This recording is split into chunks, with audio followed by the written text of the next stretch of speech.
सुनो, कल mummy papa आ रहे हैं। वो 10 दिन हमारे साथ ही रहेंगे, एडजस्ट कर लेना।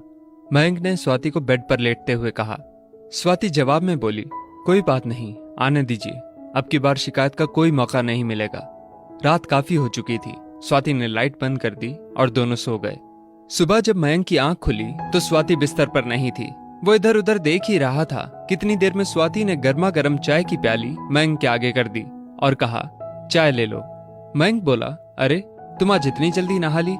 स्वाति ने कहा, हाँ, तुमने रात को बताया था कि आज मम्मी पापा आने वाले हैं, तो सोचा घर की थोड़ी साफ सफाई कर लूं। स्वाति ने चाय की चुस्की लेते हुए कहा, वैसे किस वक्त तक आ जाएंगे मम्मी पापा? मयंक बोला, दोपहर वाली गाड़ी से पहुंचेंगे, 4 तो बज ही जाएंगे। स्वाति, देखना कहीं पिछली बार की तरह। मयंक बात पूरी करता उससे पहले ही स्वाति बोली, नहीं नहीं, पिछली बार जैसा कुछ भी नहीं होगा, और उठकर रसोई की तरफ बढ़ गई। मयंक भी नहाने के लिए बाथरूम की तरफ बढ़ गया।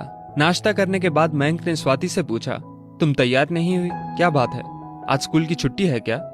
नहीं, आज तुम निकलो, मैं ऑटो से पहुंच जाऊंगी, थोड़ा लेट निकलूंगी। स्वाति ने लंच बॉक्स थमाते हुए मयंक को कहा। बाय बाय कहकर मयंक बाइक से ऑफिस के लिए निकल गया और स्वाति घर के काम में लग गई। मुझे तो बहुत डर लग रहा है। मैं तुम्हारे कहने से वहां चल तो रहा हूं, लेकिन पिछली बार बहू से जिस तरह खटपट हुई थी, मेरा तो मन ही भर गया था। ना जाने 10 दिन कैसे जाने वाले हैं। मयंक के पिताजी मयंक की माँ से कह रहे थे। मयंक की माँ ने पिताजी को हौसला देते हुए कहा, अजी भूल भी जाइए, बच्ची है, कुछ हमारी भी तो गलती थी।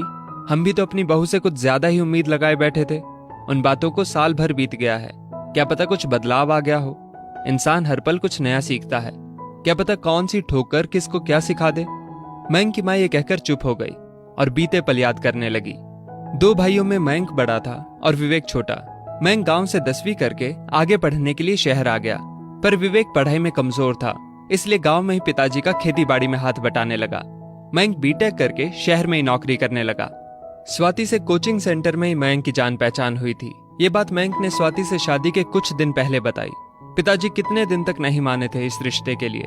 वो तो मैंने ही समझा बुझाकर रिश्ते के लिए मनाया था, वरना ये तो अपने दोस्त की बेटी अंजलि से ही मयंक का रिश्ता करने की जिद लगाए बैठे थे। स्वाति के घर वाले शादी के लिए गांव आए थे। 2 साल होने को आए उस दिन को भी। शादी के बाद दोनों शहर में ही रहने लगे। स्वाति भी प्राइवेट स्कूल में टीचर की जॉब करने लगी।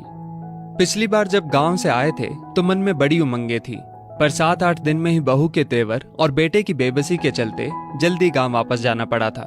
कई बार मयंक को फोन करके बोला भी कि बेटा गांव आजा मिलने, पर वो हर बार कह देता, माँ छुट्टी ही नहीं मिलती, कैसे आऊं? लेकिन मैं ठहरी एक माँ, आखिर माँ का तो मन करता है ना अपने बच्चे से मिलने का। बहू चाहे कैसा भी बर्ताव करे, काट लेंगे किसी तरह ये 10 दिन, पर बच्चे को जी भर कर देख तो लेंगे। अरे भगवान, उठ जाओ, स्टेशन आ गया, उतरना नहीं है क्या? मयंक के पिताजी की आवाज मयंक की माँ को यादों की दुनिया से वापस खींच लाई। सामान उठाकर हम स्टेशन से बाहर आ गए और ऑटो में बैठकर घर के लिए रवाना हो गए। घर पहुंचे तो बहू घर पर ही थी। बहू ने हम दोनों के पैर छुए, फिर हमें ड्राइंग रूम में बिठाकर हमारे लिए ठंडा ठंडा शरबत लाई। हम लोगों ने जैसे ही शरबत खत्म किया, बहू बोली, आप दोनों सफर से आए हैं, थक गए होंगे, नहा लीजिए, सफर की थकान उतर जाएगी, फिर मैं आपके लिए खाना लगा देती हूँ। इतना कहकर बहू खाने की तैयारी में लग गई। थोड़ी देर में मयंक भी आ गया। हम सब ने कुछ देर बातें की। 8 बज गए थे। बहू ने सबको खाना परोसा और खाने के बाद हम सोने के लिए चले गए। सुबह 5 बजे पिताजी उठे तो बहू उठ चुकी थी। पिताजी को उठते ही गर्म पानी पीने की आदत थी। बहू ने पहले से ही पिताजी के लिए पानी गर्म कर रखा था। नहा धोकर पिताजी को मंदिर जाने की आदत थी। बहू ने उनको जल से भरा लोटा दे दिया। नाश्ता भी पिताजी की पसंद का तैयार था। सबको नाश्ता करवा कर बहू मयंक के साथ ही स्कूल के लिए निकल गई। पिताजी ने भी चैन की सांस ली। चलो अब 4-5 घंटे सुकून से निकलेंगे। दिन के खाने की तैयारी बहू करके ही गई थी, सो मैंने 4-5 रोटियां हम दोनों के लिए बनाई और खा ली। स्कूल से आते ही बहू फिर से रसोई में घुस गई और हम दोनों के लिए चाय बना लाई। शाम में बहू हम दोनों को पास वाले पार्क में ले गई। वहां उसने हमारा परिचय वहां बैठे बुजुर्गों से करवाया। वो अपनी सहेलियों से बात करने लगी और हम अपने नए परिचितों से परिचय में व्यस्त हो गए। शाम के 7 बज चुके थे। हम घर वापस आ गए। मयंक भी थोड़ी देर में अपने काम से वापस लौट आया। हम सब ने एक साथ खाना खाया और फिर खूब सारी बातें की। बहू भी हमारी बातों में खूब दिलचस्पी ले रही थी। थोड़ी देर बाद सब सोने चले गए। अगले दिन रविवार था। बहू, मयंक और हम दोनों चिड़ियाघर देखने गए। हमारे लिए ताज्जुब की बात यह थी कि प्रोग्राम बहू ने बनाया था। बहू ने हमें खूब अच्छे से चिड़ियाघर दिखाया और शाम को इंडिया गेट की सैर भी करवाई। आखिर कल जब विवेक का फोन आया कि फसल तैयार हो गई है और कटने के लिए तैयार है, तो हमें अगले दिन ही गांव वापसी का प्रोग्राम बनाना पड़ा। रात का खाना खाने के बाद हम पैकिंग के लिए अपने कमरे में आ गए। पैकिंग करने के बाद हम सोने ही वाले थे, कितनी देर में बहू हमारे कमरे में आ गई। बहू की आंखों से आंसू बह रहे थे। मैंने पूछा, क्या बात है बहू, रो क्यों रही हो? तो बहू ने कहा, पिताजी, माँ जी, पहले आप लोग एक बात बताइए, क्या पिछले 15 दिनों में कभी आपको ये महसूस हुआ कि आप अपनी बहू के पास हैं या बेटी के पास? नहीं बेटा, सच कहूं तो तुमने हमारा मन जीत लिया। हमें किसी भी पल ये नहीं लगा कि हम अपनी बहू के पास रह रहे हैं। तुमने हमारा बहुत ख्याल रखा। लेकिन एक बात बताओ बेटा, तुम्हारे अंदर इतना बदलाव आया कैसे? बहू बोली, पिताजी, पिछले साल मेरे भाई की शादी हुई थी। मेरे मायके की माली हालत बहुत ज्यादा बढ़िया नहीं है। इन छुट्टियों में जब मैं वहां रहने गई तो मैंने अपने माता पिता को एक एक चीज के लिए तरसते देखा। बात बात पर भाभी के हाथों तिरस्कृत होते देखा। मेरा भाई चाहकर भी कुछ नहीं कर सकता था। मैं वहां उनके साथ हो रहे बर्ताव से बहुत दुखी थी। उस वक्त मुझे अपनी करनी याद आ रही थी कि किस तरह का सुलूक मैंने आप दोनों के साथ किया था।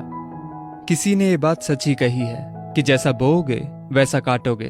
मैं अपने माँ बाप का भविष्य तो नहीं बदल सकती, लेकिन खुद को बदलकर मैं ये उम्मीद तो अपने आप में जगा ही सकती हूँ कि कभी मेरी भाभी में भी बदलाव आएगा और मेरे मम्मी पापा भी सुखी होंगे। बहू की बात सुनकर मेरी आंखें भर आईं। मैंने बहू को कसकर गले से लगा लिया। हाँ बेटा, अवश्य, एक दिन अवश्य ऐसा होगा। ठोकर सबको लगती है, लेकिन संभलता कोई कोई ही है। लेकिन हम दुआ करेंगे कि तुम्हारी भाभी भी संभल जाए। बहू अब भी रोए जा रही थी। उसकी आंखों से जो आंसू गिर रहे थे वो शायद उसकी पिछली गलतियों के प्रायश्चित के आंसू थे। दोस्तों, इस वीडियो को लेकर आपकी क्या राय है, नीचे कमेंट करके जरूर बताइएगा।